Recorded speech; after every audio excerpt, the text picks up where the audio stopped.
Good afternoon, ladies and gentlemen. Good afternoon, ladies and gentlemen. Please join me in welcoming our television and webcast viewers.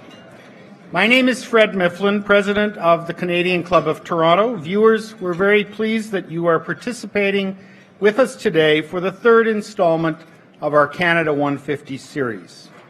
For 120 years, the Canadian Club has been proud to provide a forum for leaders and visionaries in every aspect of society to share their ideas with us and to challenge our thinking. We're committed to providing a welcoming venue for discussion and debate on issues that impact our lives. Through our programs and activities, we offer access to dynamic business, political, and public figures from around the world. Today's panelists are a prime example. Before I formally introduce them, here's a preview of some of our upcoming events. On Friday, September 30th, our Canada 150 series continues with Dave Mackay, President and CEO of RBC, and a panel of dynamic digital entrepreneurs. And on Monday, October 3rd, in partnership with Le Club Canadien de Toronto, we are proud to host the former Prime Minister of France, Jean-Pierre Raffarin, who will discuss the current geopolitical trends and how they affect the strengths and alliances between countries. To order your tickets or to learn more about the club, please visit our website at canadianclub.org. You can also join the conversation via Twitter and Instagram by following us at CDNCLUBTO or by using that hashtag. I want to express special thanks to our Canada 150 series sponsors, the City of Toronto, represented by Councillor Crisanti, and Gluskin Chef, represented by Samir Asaf. Thank you both for your terrific support.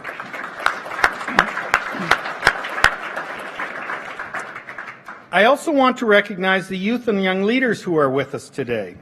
Civic Action Diversity Fellows, Rotman Women in Management Association, the Monk School of Global Affairs, and Seneca Helix, sponsored by NR Store, Scotiabank, Tories, and Blair Franklin Capital Partners. Welcome and thank you for joining us.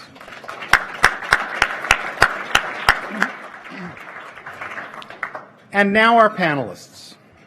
A recent Financial Times article stated that in order for sustainability initiatives to be effective, they must address a number of important issues. These include innovation, prosperity, productivity on the one hand, and social and environmental issues on the others. So true long-term sustainability must achieve a balance between potentially competing factors.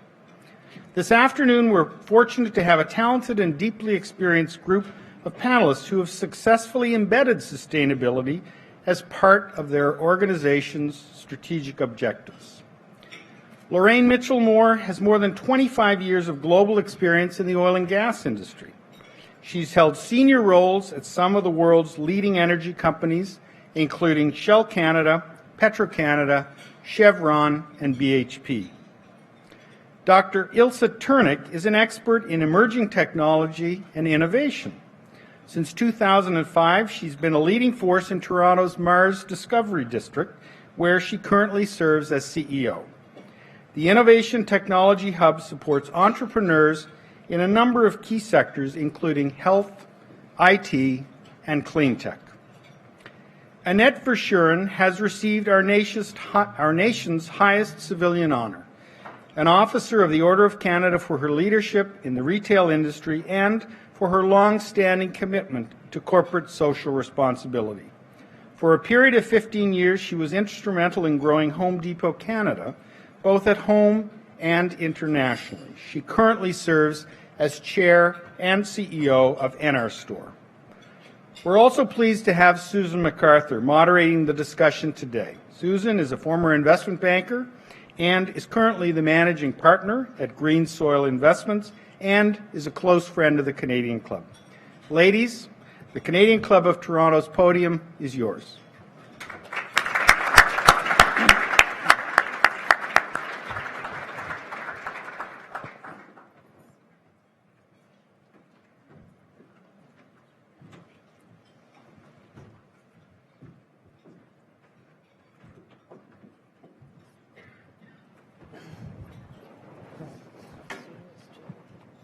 comfortable chair. All ready to go? Ready to go. Good afternoon, everyone. We've got a fantastic panel this afternoon, so I'm looking forward to engaging in a lively conversation about sustainability and innovation. So we have with us an incubator in Ilse, a former corporate titan in Lorraine, and an entrepreneur now with Annette. And I think we'll get very different perspectives on some of the topics that we're talking about. So I'd like to kick it off with Lorraine, maybe with the elephant in the room, having an oil and gas background around sustainability. Maybe you can tell us how you drove sustainability at Shell and kind of what kind of resistance or encouragement did you get in that role? Yeah, it's interesting. Oil and gas is an elephant. It feeds, the whole world, and in our insatiable need for energy. But sustainability is, I think, one of the key things of what's happening over the last many years is we've been blessed with oil and gas. We've been blessed. It's fueled our economy. It's fueled the global economy. It's fueled Canada's economy. It's been an engine. And when I took over, I'll give you an example from the oil sands. When I took over the oil sands, I was looking at it from a global perspective. And globally, what's happening is we are going through a massive, I think, transition. Mm-hmm. And a transition where, capital flows globally, and an expectation from our customers that we can deliver energy in the most sustainable way and the most affordable way. So I looked at the oil sands and I said, what's key for us is we've got to compete for capital globally. So we have to be competitive economically with any other resource in the world if we're going to be able to be successful in the long term. But we also have to be competitive economically. And so in the traditional past, we would have, how do you get to the economic path? And I think that's probably pretty much the same in most industries. Today, that's not acceptable. And you have to look at it through the lens of competitive economically and environmentally, and I would add socially as well. Yep. So it's the triple bottom line thinking that's been around for a long time, but now, in order to satisfy the customers of the future, I really believe you have to think in the three ways. So when I look at what I was trying to do at Shell, in the oil sands, you've got to picture the oil sands has been one of the fastest growing industries in Canada, actually, and beyond Canada for a long time. So when you're in growth mode, you're thinking about getting your product to market, get the product out. And so the economics were there, but we weren't thinking about the long term.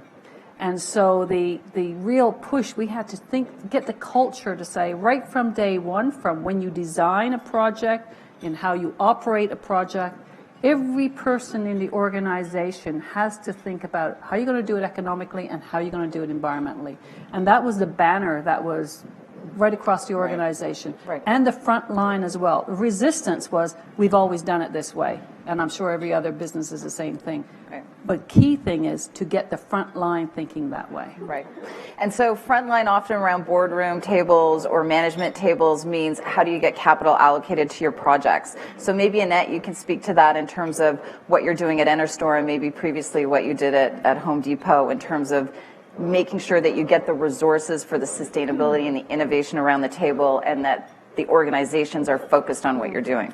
So I'll start with my experience at Home Depot, and I was there for 15 years. And an example of transformation here is the forestry industry. I happen to be the chair of the Environmental Council of Home Depot when there was an enormous pushback from Indigenous people and people from around the world on the quality of forest management practices around the world. And so this was a boardroom discussion with Arthur Blank and Bernie Marcus. It was really interesting. And I was in the middle of it. And the team at Home Depot, Atlanta and Canada, decided, let's use our purchasing power to change this. Right. And so we demanded third-party certification of forest products that we would buy. We used our purchasing power to change and transitionalize and change this industry. And it worked. Today, when you take a look at the forest management practices around the world, they've improved exponentially.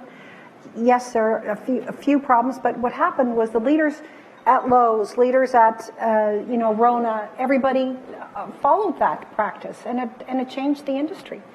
And so I think, so now I'm in the energy storage business. So I am building facilities to store energy, and particularly focusing on wind, solar, any surplus energy, and I see a movement towards recognizing that we need as described by my friend over there to the left, because I'm a real big believer that the traditional industries have to encourage and pick it up in innovation, like aggressively, become a hell of a lot cleaner and really drive that, because at the end, that's sustainability, and that will make our businesses in Canada more profitable, more sustainable, and have a greater future. There's no better brand than our country there.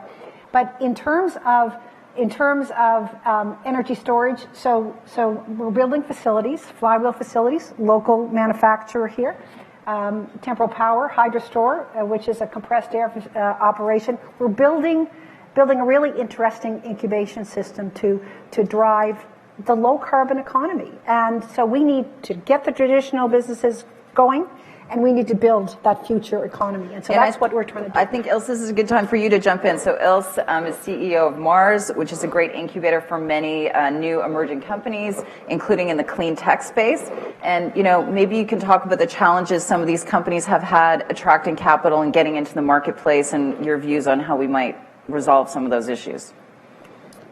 Yeah, the challenge is that these businesses are capital intensive. They have high technology risk in the early stages, and once they start to get their technologies proven, they then have to scale by building significant infrastructure. And so we're at that stage today where I think it's a new field of investment, and so many of the pools of capital that certainly are available have not played in this industry before, and are still struggling to understand the risk profile of these businesses.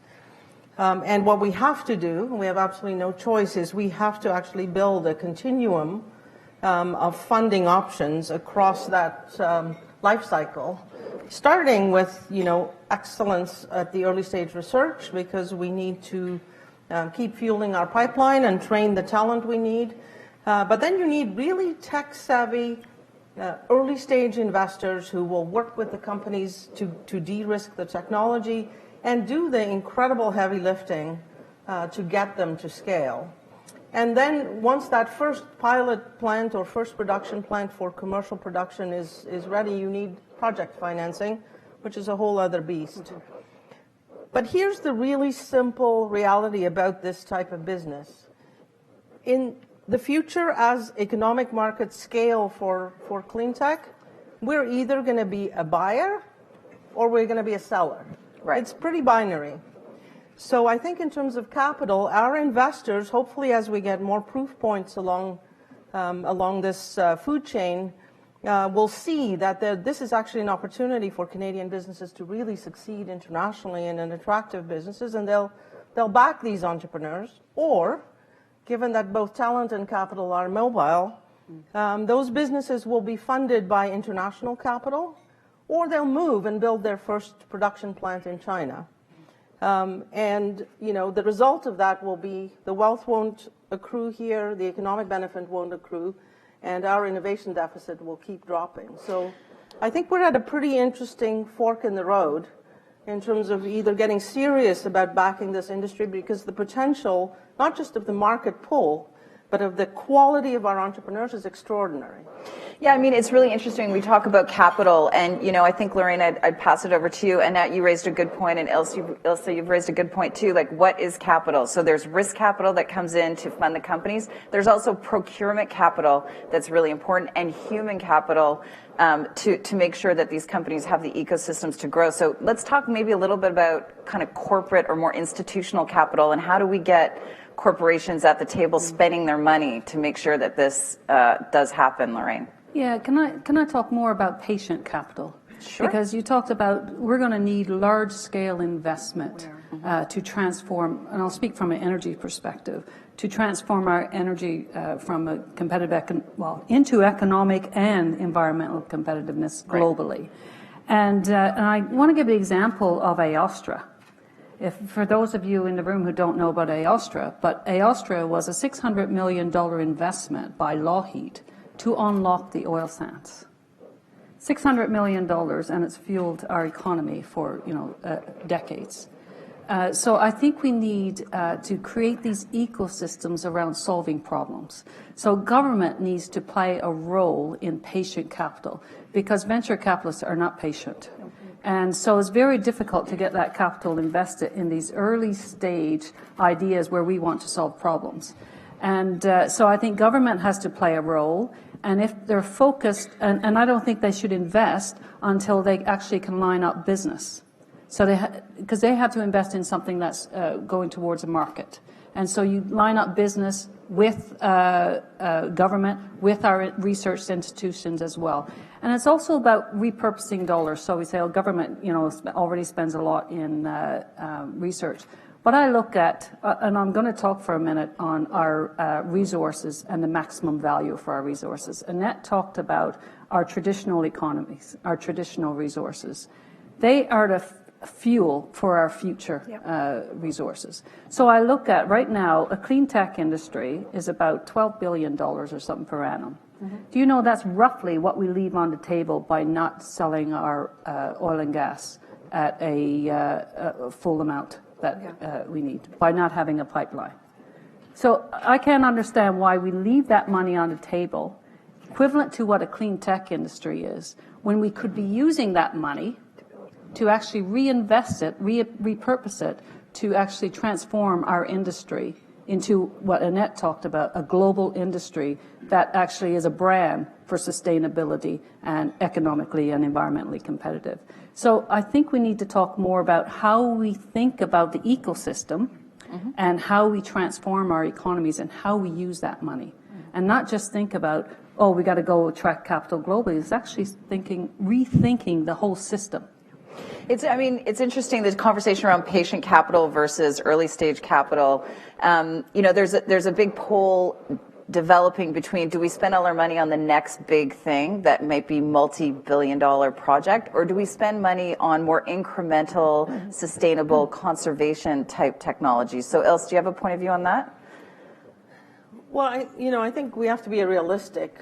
These are complex challenges, and there's no magic bullet. So betting on we all would love to see a magic bullet, but it's just not realistic. So we need to bet on multiple things, and we need shots on goal.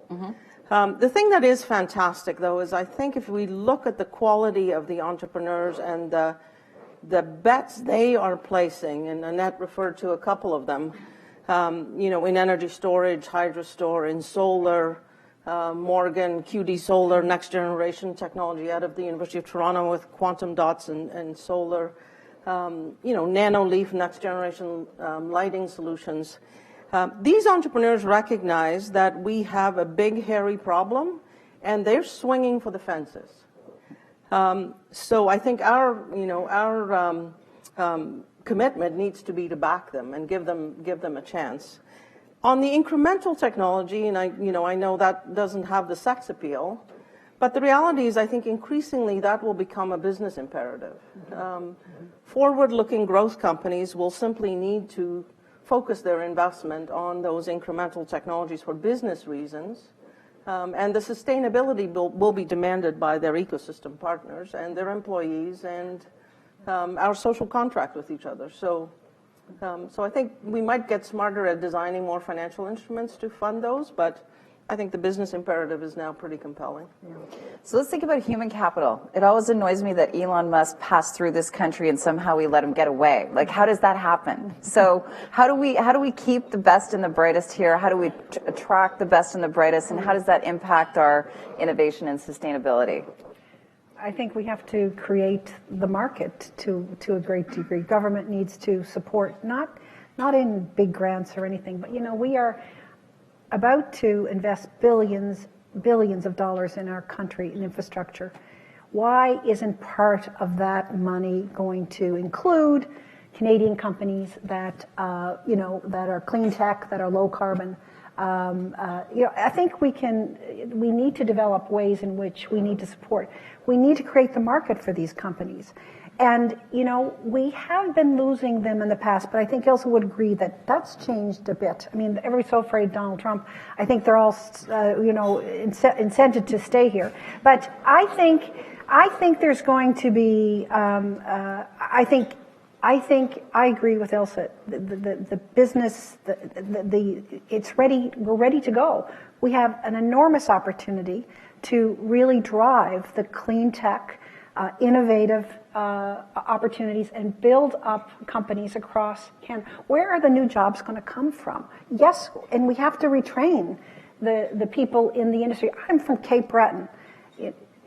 Lorraine's from Newfoundland, so is Fred Mifflin. We see these boys coming back, and there's no jobs, and we have to change that. We really do. We have got to find ways to create better markets, bigger markets. I really believe in pipeline as well.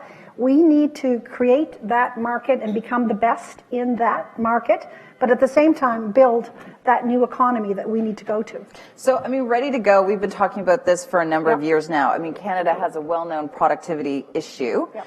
It's been front and center for a number of years now, ready to go. How do we get there? Maybe Ilse, you want to jump in on that one? Because I feel like we're ready to go, but I feel like we're not really going. I don't have that pessimistic a view, but our challenge is absolutely scaling, right? Mm-hmm. We are very inventive at the front end of the pipeline. We create more startups per capita than our partners south of the border. But our market locally is small. Mm-hmm. We have a big floppy geography and a small population, so density is an issue. But we have so many assets. If we think about this through a clean economy lens, it's extraordinary. Our water assets, our wind assets, our land assets for modern agri-tech, it's just extraordinary. So the challenge, I think, is that we have to get over the fact that this is just regular technology. These are capital-intensive companies, and we have to design financing solutions and to get these companies to scale. Mm-hmm. The good news is the hurdles are really, really high along that continuum. But when you get to the point where you are building that first commercial plant, you're alone in the race. Mm-hmm. Because the others have all died along the way. And if we can just help our winners run faster, mm-hmm. as a strategy, with capital solutions, with the regulatory incentives, with innovative procurement, build a really targeted strategy for scaling, the opportunity is absolutely ours. Because if we don't do that piece, we're just going to keep building more startups that run into the same brick wall. Susan, I'll give you an example. Okay. So I eventually chaired the Venture Capital Innovation Fund, the $400 million that went out under Jim Flaherty. He asked me to be part of that. And all the people that came to the table, it was all short-term investors. So the venture capital people got to get their return in 4 years. They don't want to put any capital in projects. So it was all IT focused, which is great, enormously important for our country. But I kept asking, what about the longer-term, tougher stuff, like energy storage, like, big infrastructure? There wasn't any focus on that until we convinced the BDC at the time to say, look, we'll take some of the funds. But there has to be more. It's hard stuff, and there has to be more patient capital. Pension funds, I think, need to get involved in this business. I really do, and there are limitations associated because of the amount of the numbers that people look at. They don't talk to you unless you're spending $100 million. But there has to be a way. Longer term, more patient money comes into this field, and I say, stay tuned. It's coming. It really is. Lorraine? Yeah, so I think one of the key issues we have in Canada is a lack of focus. Like you said, we actually spend a lot of money, a lot of research money, but it's peppered. Yep. It's peppered on a lot of things, a little bit on everything. And to me, I look at the country as the same way I would look at a company, What's your competitive advantage, your comparative advantage? And where am I going to focus and where am I going to build for the outcomes that I need? And I look at our country and I think about, okay, we've got an excellent resource economy here. We've got excellent financial economy, aerospace, et cetera, et cetera. Here are the pillars of the economy. Now, where are we going to focus in these areas and what ecosystems do we create? So you talk about human capital.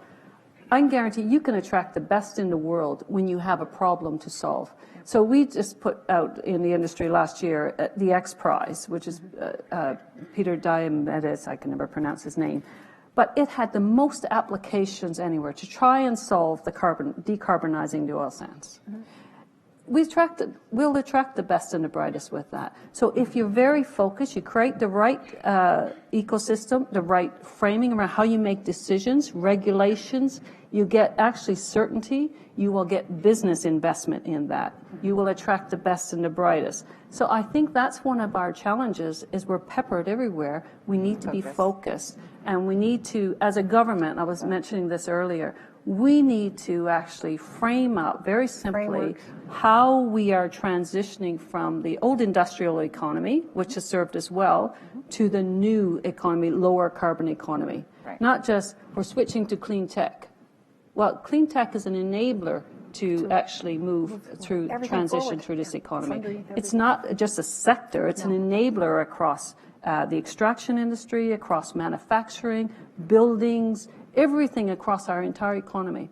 And to me, we need that simple narrative for the country where we got key focus areas.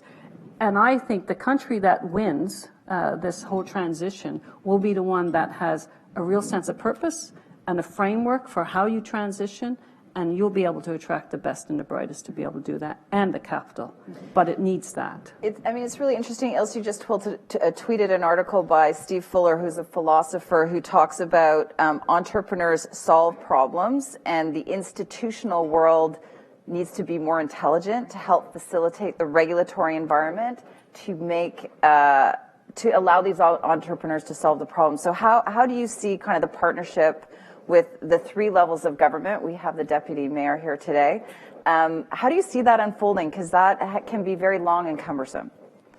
Well, that's what makes innovation hard in these regulated industries, and government needs to be a partner in that solution, absolutely. But, and the challenge for entrepreneurs is they see a problem and they start to build a solution. But it's often designed, and I think that's the point of Fuller's article, they don't think as institutions. They think as problem-solving machines. And then they run into the concrete of the institution or its invisible dynamics or rules or traditions or regulations. And so what you need to do is begin to build a partnership where, as Lorraine says, we come up with a strategy and a framework. We decide the problem we want to solve, and then we need to build a new coalition of the innovators and the entrepreneurs, the regulators, the capital providers, the incumbents, all of those actors. And I think one of the big issues we have today is that we're, exactly as Lorraine describes, we're setting these two things up as competing forces. And actually, to be honest, the institutions that represent them are stuck in that paradigm too. So we really need to, and no charismatic politician or entrepreneur are going to solve that for us. So we really need a new kind of leadership to come from all of those players and coalesce and align around that common vision. Now, speaking for myself, these two ladies can get us there, so I think we should cheer them on. So maybe we're just coming to the end of our conversation. Maybe I'll ask each of you to give, we have a lot of students in the room, so maybe I'll ask each of you to kind of give your thoughts on kind of where you think Canada should be 10 years from now and what's the best way to get there. Just really quick kind of. We'll start really with you. Quick, 10 years from now. Think about what it looks like. So I think the first thing we've got to do is we've got to speak from the top of the house on a vision for Canada and where's the world going and how we're going to position ourselves in this world. And how our industries, how our institutions need to be transformed in the simplest way. If you can't do things simply, you will never compete in this world. So you have to have a simple framework, because this is a global world now. This is not local anymore. It's global, and we need to think that way. Great. Annette, I'm going to let Ilse have the last word. In 10 years' time, I think Canada is the country that has made the most progress in sustainability, in efficiency, improved productivity, in using its natural resources as efficiently and effectively in a low-carbon way as it can. It is the country in the world that has made the best progress and has the biggest GDP in the world. Good, I like that one. Ilse? Well, I think I'll build on Lorraine. I think we have to, we are small in the global context despite our natural environment blessings. The only way we're going to succeed is to build a plan. And I think the plan we frame in the next 2-3 years is going to determine where we are in 10 years. We're at such a critical juncture in terms of the economy. So, but the opportunity is enormous. I am so optimistic about our potential today to just blast through this wall. And the other thing I'd say in 10 years, the energy sector is going to have gender parity. Yeah. Interesting. I like that. I like that. That's it. So, yes, nice round of applause. Thank you guys very much. This is very interesting. Thank you. Thank you. I'm sure You're going to have questions? Well, thank you very much again. My name is Danny Asaf, and I'm the past president of the Canadian Club of Toronto, and very proud to be able to come up here and say thank you to our panelists. This Canada 150 series is something we've been very proud of, and we've had, this is, as Fred has said, our third session. And in working closely with Richard Blundell, it was clear, and I thought some of these sessions we're going to deal with issues that are tougher than others. This was the toughest issue, and it's reconciling this contradiction that Fred... Well, you needed 4 women. That made it easy, I think. But it's this contradiction between how do we take sustainability, efficiency, make it profitable, which is ultimately to gain a future for Canada which has the best quality of life and we can most preserve our way of life. And there is no doubt today this panel has helped illuminate and to give us encouragement that we're going to be able to solve these problems, with Lorraine reminding us, among other things, how we take the assets that we have and transition them into this new global economy and these new priorities. For Ilse, for reminding us that in order to do that, we're going to, among other things, need the capital and need the players to be able to fund that. And then, of course, Annette, among other things, reminding us that it means nothing unless there's a market. We need to create a market, and we need to be able to have that, those things directed towards and within that market. And of course, you can't do that. You can't have a conversation like that without Susan, without her experience and her knowledge to be able to elicit all of these great ideas to help us see how we're going to see the world go forward, to really see how the best of us will be able to run faster, as Ilse said, and to know that we have it here in Toronto and that the best days are ahead of this country. Thank you very much. Thank you.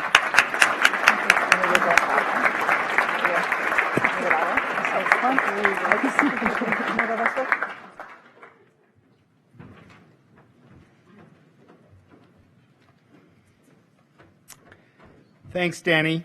I'd also like to reinforce our appreciation and thank these incredible leaders for joining us today and for very encouraging and uplifting remarks. Thanks also to the City of Toronto and Gluskin Sheff, our Canada 150 series sponsors, for your support. And Annette, I want to say thank you for the East Coast plug there for all of us. We can use more of that. This concludes our program today, which will be broadcast on Rogers TV in the days to come. We're grateful to Rogers TV and 680 News for their continuing promotion of Canadian Club events. We also want to thank MediaEvents.ca, Canada's online event space, and VVC for live streaming today's event. To learn more about the club, please visit us at canadianclub.org. Thanks again for joining us. We look forward to seeing you at another of our upcoming events in the near future. Have a wonderful afternoon.